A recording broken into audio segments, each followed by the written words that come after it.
ഇനി കണ്ണൂരിലെ തെരഞ്ഞെടുപ്പ് വിശേഷങ്ങളിലേക്കാണ്. ഇത്തവണത്തെ തദ്ദേശ തെരഞ്ഞെടുപ്പിൽ പാർട്ടി കോട്ടയിൽ തന്നെ CPM-നെ ഞെട്ടിച്ച് വിജയം നേടിയ ഒരാളുണ്ട് കണ്ണൂരിൽ.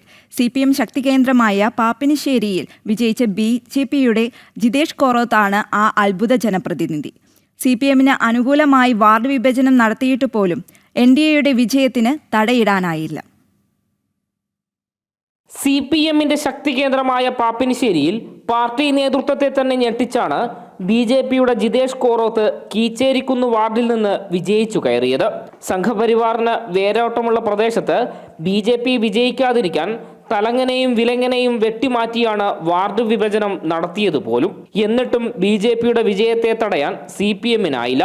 ഒറ്റ വോട്ടിന്റെ അട്ടിമറി വിജയമാണ് BJP-യുടെ ജിതേഷ് കോറോത്ത് ഇവിടെ നിന്ന് നേടിയത്. നമ്മുടെ വാർഡിലെ മുഴുവൻ വോട്ടർമാർക്കും എനിക്കൊപ്പം പ്രവർത്തിച്ച സഹപ്രവർത്തകർ, അതുപോലെ തന്നെ ഇവിടെ ബലിദാനികളായ TK വിശ്വനാഥൻ, PV സുജിത്ത്, അങ്ങനെ ഒട്ടനവധി ആളുകൾ ഒരുപാട് ത്യാഗവും കഷ്ടപ്പാടും ചെയ്തുകൊണ്ടാണ് ഈ ദേശീയ പ്രസ്ഥാനത്തെ ഈ മണ്ണിൽ ഉയർത്തിക്കൊണ്ടുവന്നത്. അവർക്കെല്ലാവർക്കും വേണ്ടി എൻ്റെ വിജയത്തെ ഞാൻ അവർക്കായി സമർപ്പിക്കുകയാണ്.